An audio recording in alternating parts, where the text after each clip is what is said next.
Hi welcome to D3 Max. இன்றைக்கி நம்ம எடுத்துக்கிட்ட டாபிக் வந்து டைஸ் நியூமரல்ஸ். டைஸ் நியூமரல்ஸில் வந்து ஆல்ரெடி நிறைய வீடியோ வந்து அப்லோட் பண்ணியிருக்கோம். சிங்கிள் டைஸ் கொடுத்து அதோட ஆப்போசிட் சைடு, அடுத்து 2 டைஸ் கொடுத்து அதோட ஆப்போசிட் சைடு, 3 டைஸ் கொடுத்து அதோட ஆப்போசிட் சைடு, அண்ட் ஆல்சோ வந்து டைஸ்லேயே வந்து நம்பர் வந்து ரிப்பீட் ஆயிடுச்சுன்னா அதோட ஆப்போசிட் சைடு எப்படி கால்குலேட் பண்ணுறதுங்கிறத ஆல்ரெடி வீடியோ அப்லோட் பண்ணியிருக்கோம். இப்போ வந்து நம்ம எடுத்துக்கிட்டது வந்து 4 டைஸ் எடுத்திருக்கோம். 4 டைஸ்லையுமே நம்ம நோட் பண்ணால் ஒன்று தெரியும்.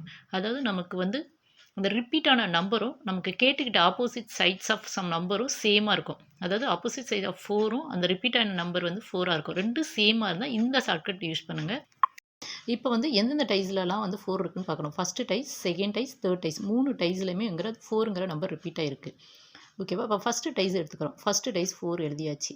இந்த 4 தவிர அதில் மீதி 2 நம்பர் என்ன இருக்குது? 1, 5 அதை எழுதியாச்சு. 1, 5. இப்போ செகண்ட் டைஸ் எடுத்துக்கோங்க. இதில் வந்து என்ன இருக்குன்னா 4, 5, 6 இருக்குது. இதுலேயும் வந்து 4ங்கிற நம்பர் வந்து ரிப்பீட் ஆகிருக்கு. இப்போ ஆல்ரெடி ஃபஸ்ட்டு டைஸில் வந்து நம்ம என்ன எழுதியிருக்கோம்? 1, 5 எழுதியாச்சு. இப்போ செகண்ட் டைஸில் வந்து என்னென்னா 5ங்கிற நம்பர் இருக்குது. 5ங்கிற நம்பர் அதில் ஃபஸ்ட்டு டைஸில் இருக்கனால அதை எழுத வேண்டாம். அதாவது நம்பர் வந்து ரிப்பீட் ஆனால் அதை எழுத வேண்டாம். அதை போக வந்து நமக்கு என்ன இருக்குது? 6 இருக்குது.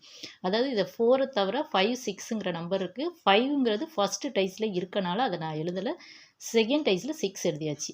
இப்போ தேர்ட் டைஸ்லையுமே 4ங்கிற நம்பர் வந்து ரிப்பீட் ஆகிருக்கு. அப்போ இதில் 4 தவிர மீதி 2 நம்பர் என்ன இருக்குது? 1 and 2 இருக்குது. இதில் 1ங்கிறது ஆல்ரெடி நம்ம எழுதியிருக்கோம், அதனால் எழுத தேவையில்லை. ஸோ இன்னொரு நம்பர் என்னென்னு பார்த்தா 2. இப்போ வந்து நம்பரை வந்து கம்பேர் பண்ணி பாருங்கள். இப்போ 1 இருக்குது, 2 இருக்குது, இன்னொரு நம்பர் என்ன இல்லை? 3 இல்லை.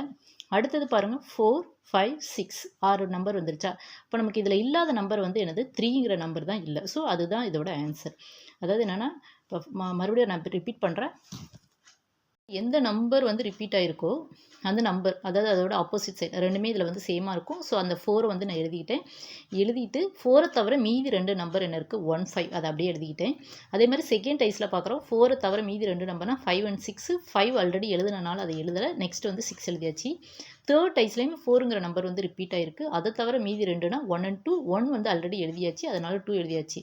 இப்போ இதில் வந்து இல்லாத நம்பர் என்னன்னு பார்க்குறோம். அதுதான் இதோட ஆன்சர். ஸோ நமக்கு இல்லாத நம்பர் பார்த்தோம்னா 3ங்கிற நம்பர் தான் இல்லை. ஸோ இது 3ங்கிறது தான் இதோட ஆன்சர். ஸோ இது வந்து ஒன் ஷார்ட்கட்டுங்க. Okay, thank you so much.